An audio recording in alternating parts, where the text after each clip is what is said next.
What's up, content comrades? This is Shannon from Content Commanders, and I am with you today with a video. And this video is called Six Figures as a Content Creator, How I Did It and How You Can Do the Same. So with this video, I kind of want to talk to you about what I did to build the Content Commanders brand and how that generated six figures in revenue in its first year of operation. So it's a milestone, it's a celebration. There were definitely some things that I learned and my team learned along the way. But nonetheless, if you are in the content creator space and you kind of want to learn some proven methodology, right? Because I took these steps and it proved to generate six figures for a content creation brand, then this is the video for you. So before we get started, don't forget to like this video and subscribe to this channel so that you can receive updates on everything content creation, from apps to branding to marketing and to distribution, everything to help you create a flourishing content creation brand. So let's kick into the first thing that I did when creating Content Commanders and eventually turning it into a six-figure brand. So the first thing that I did was I tapped into my zone of genius. And in tapping into my zone of genius, I really wanted to identify three main parts of my genius. And that was, what did I really want to do? What was I interested in doing and exploring? And what was it that I absolutely didn't want to do? So, in tapping into my zone of genius, I just really had to think about my strengths and not so much my weaknesses, but my strengths, and then just kind of look at that list and say, you know what, this is something that I love to do regularly, that I'm good at, and when it comes to content creation, and I believe that I can monetize. So, tapping into your zone of genius is really about self exploration and knowing what your skills are. And so, what I would recommend is that you just sit down with yourself and think about what it is that you're already good at, that you're already doing, that you love to do, and focus on those things for your content. But of course, think about the things that you absolutely don't want to do. So we're not calling those weaknesses. We're just saying, I don't want to touch this bit of content. That's not my strength. And I know it's going to lead to burnout and frustration, anxiety, and overwhelm. So think about those things, because that's going to let you know when you start crossing that border into creating that type of content that you're not going to do all that well, or you might need to call in the reinforcements, some people to help you with that content.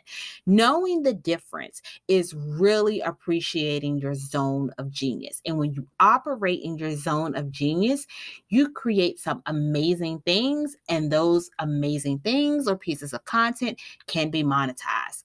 Let's move into the next thing that I did. So, content without an audience is like a library with books, but no readers. That's how you kind of have to look at it, right? So, you need to identify your audience.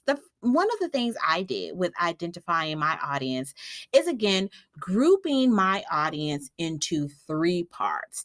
So, I knew who would buy my content or my content services, who would support my content and content services, and who would refer other people to my content and content services.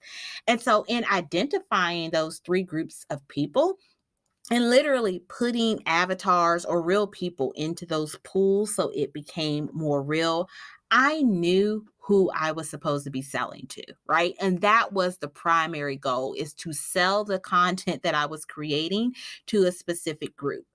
In my case with Content Commanders, it's a service-based business. So while I wasn't specifically selling content products, I was selling content services. And I needed a group of people who would buy those services. And so while everyone talks about needing good content and wanting to tell good stories and wanting branding and marketing, that doesn't make everybody a buyer.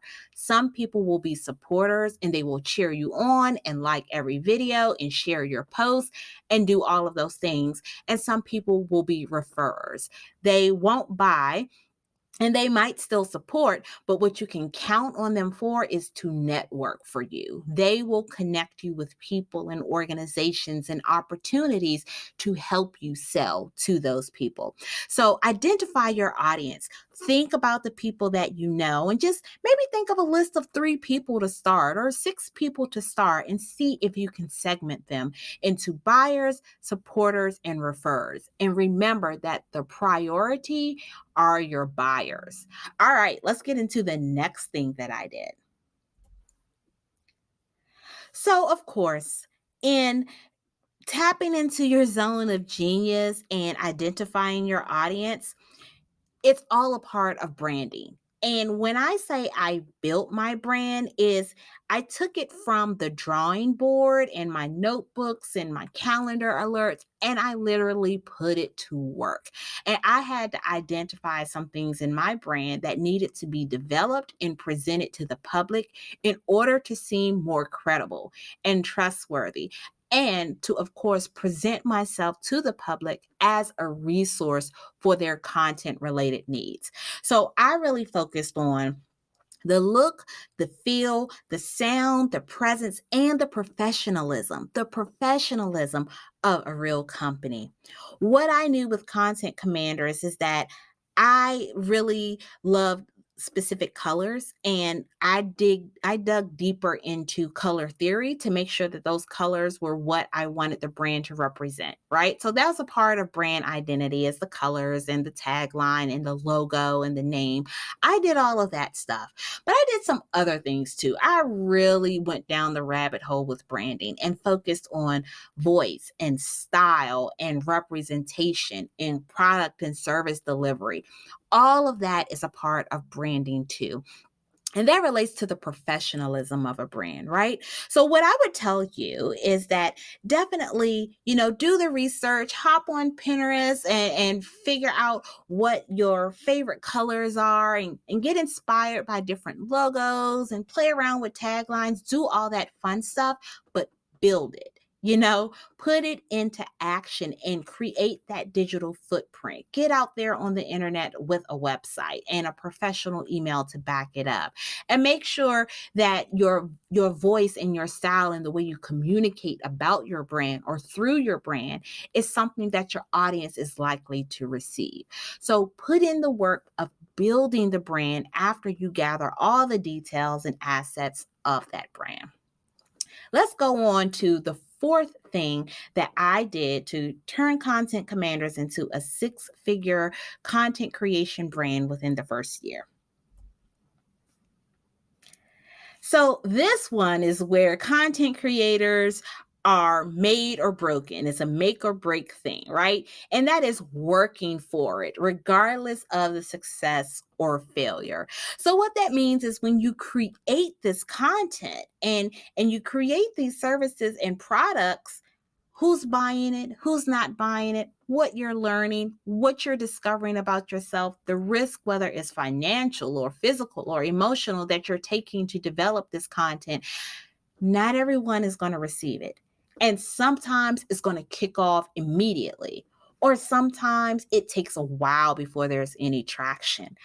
Guess what? Either way, you're going to have to work for it.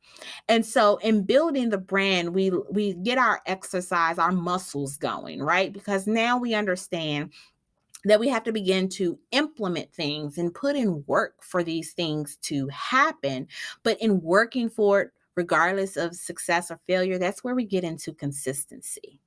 So building the brand sometimes has some one-off things. You do the logo, and then that should be it. You shouldn't be touching that logo anymore for the existence of the brand unless you have a complete overhaul, right? So you don't have to work for that logo anymore. But other things that you create, you have to work for it. It has to evolve. You have to keep growing with it. So I would just say, work for it regardless of success or failure. And that means you're going to have to commit to some consistency, some discoveries, some risk, and some development. Those are the 4 pockets of things you have to do to work for it regardless. And so the 5th thing that I did is kind of like bonus information, but I'll add this as well. And That is, I got clear about my content products. So, Content Commanders is a content creation service for clients. We haven't created a lot of content for ourselves, but most of our work in our first year of operations was creating content for other people. But I had to get clear about what those products were. I didn't want to create all this type of content just to please everybody. So I didn't want to create YouTube videos for my clients. And I didn't want to create um uh workbooks for my clients. I didn't want to create those things for my clients, although we could create them at Content Commanders. So it was really important for me to identify that audience, like I said, right? To identify that audience and figure out who my buyers were, because I wanted to create content or content services that they would buy. So I had to get really clear about what those products and services were. So, for you as a content creator, you might have to get really clear if you are a graphic designer on what type of content or graphic design content you'll create. So, are you going to create coloring books? Are you going to create comic books? Are you going to create animated videos? Are you going to create thumbnails for YouTube videos? Get clear about what those products are and focus in on creating those things for your audience. Because if you try to create everything that you imagine, you will eventually burn out. It'll be fun in the beginning, but it'll be overwhelmed. In addition, if you try to create everything for everybody, you're going to burn out and there's going to be overwhelm and you're going to stop. So that reduces that consistency pattern, right? And if you try to create everything for everybody's style, then you are going to reduce your own quality output and your own stylistic output, right? Because you're trying to please everybody and you're not clear about what your content products are. So that's what I did with Content Commanders in the first year to generate six figures as a content creation brand. I hope that you enjoyed this video, and I wanted to let you know that there is a course in our Content Commander School on becoming a six-figure content creator. So in that course, I'll walk you through the same modules that we kind of talked about here with tapping into your zone of genius and finding your ideal audience, building your brand, and working for it regardless of success or failure, and of course, getting clear about your content. But we're going to dig really deep into all of this information.